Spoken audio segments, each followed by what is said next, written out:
My name is Serena. I'm 34 years old, and on the day my sister stood frozen in front of 200 guests, unable to explain why the reception hall had gone dark, I was sitting on a hotel balcony in Lisbon, watching the sun melt into the river, while my daughter slept peacefully inside. I won't pretend I felt guilty.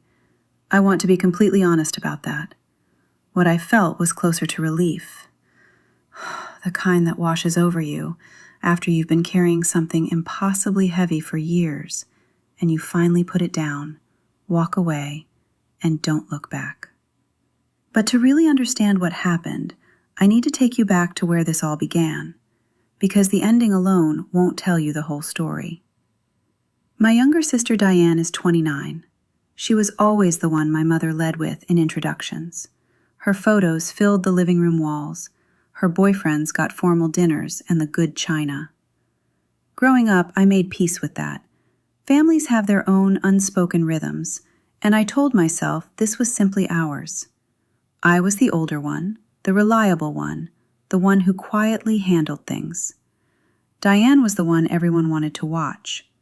For a long time, that arrangement genuinely didn't bother me.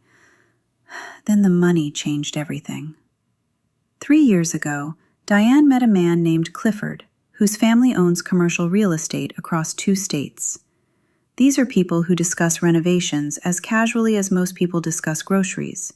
People who use the word summered as a verb. Diane absorbed that world instantly and completely, and she wanted our family to slot into it without any awkward edges showing.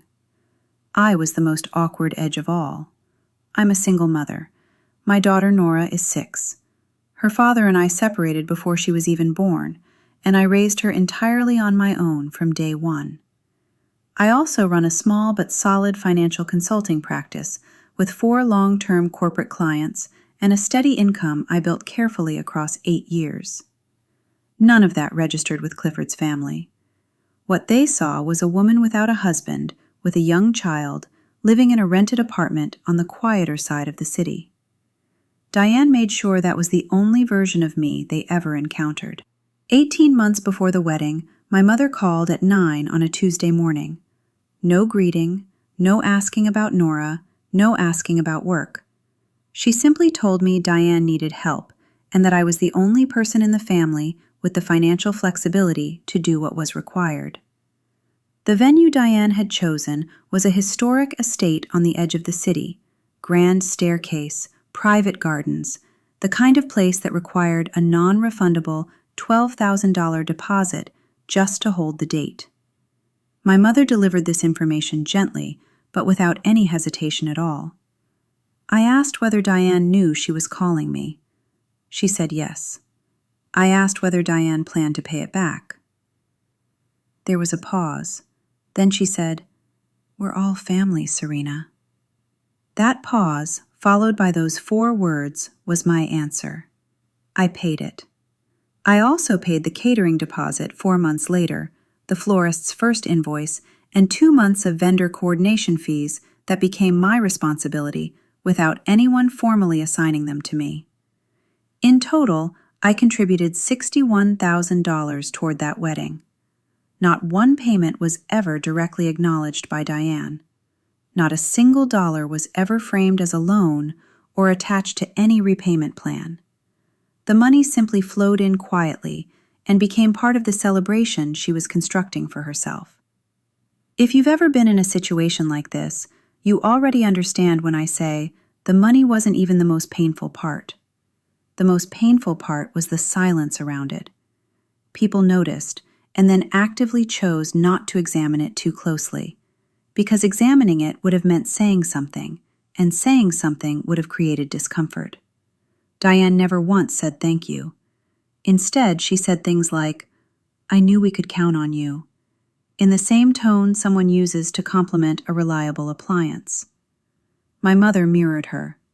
My aunt, who was aware of the payments, told me once over the phone that I was holding the family together, and I remember lying on my back, staring at the ceiling afterward, wondering when exactly I had signed up for that position. The email arrived on a Thursday afternoon while I sat at my desk between calls. The subject line read, Wedding Weekend Logistics. Please read carefully. I opened it expecting a timeline or a parking note.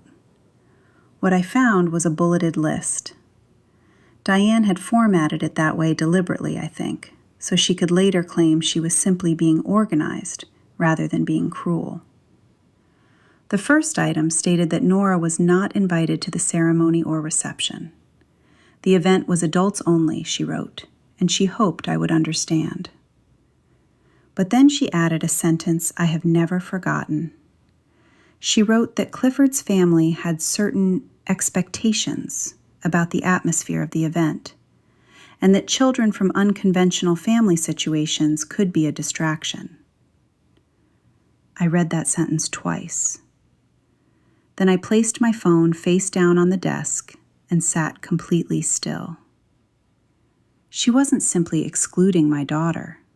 She was documenting her reasoning. She was putting it in writing that Nora, by existing, by being mine, might embarrass her in front of people whose approval she had decided mattered more than anything else in the world. The remaining bullet points escalated into what I can only describe as financial demands wrapped in family language. She expected me to cover the remaining venue balance, which had grown since the original deposit. She expected me to manage a hotel room block for out-of-town guests. She mentioned a honeymoon contribution in a tone that treated it as obvious and already agreed upon. The final item was about me personally. She wrote that for the sake of a cohesive presentation to guests, she was asking me to arrive at the reception separately from the main family group, to sit near the back with some of her work colleagues, and to avoid mentioning my profession to Clifford's relatives unless directly asked. She didn't want anyone getting a confusing impression of what the family's financial situation looked like. She wanted my body in the room, not my presence, not my sisterhood, just my body and my silence.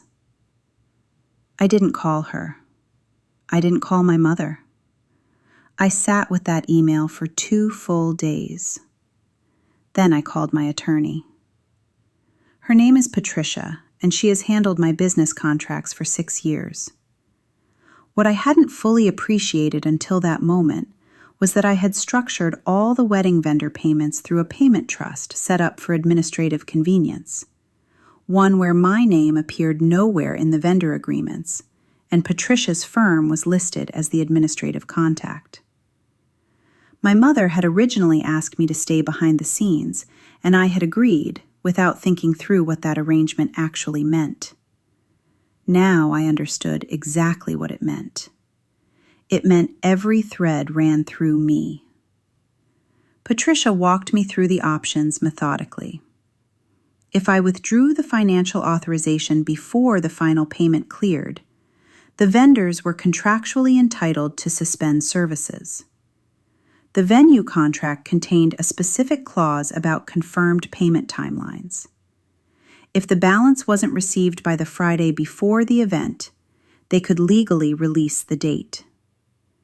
I listened carefully, asked a few questions, and told her I needed 24 hours. That afternoon, I picked Nora up from school and took her to the small Italian restaurant near our apartment that she loves. I watched her eat pasta and tell me about some disagreement at recess that was already mostly resolved by the time she got to the end of the story. She was completely unbothered. She had no idea her name had appeared in a bulleted list written by her aunt explaining why she wasn't welcome somewhere.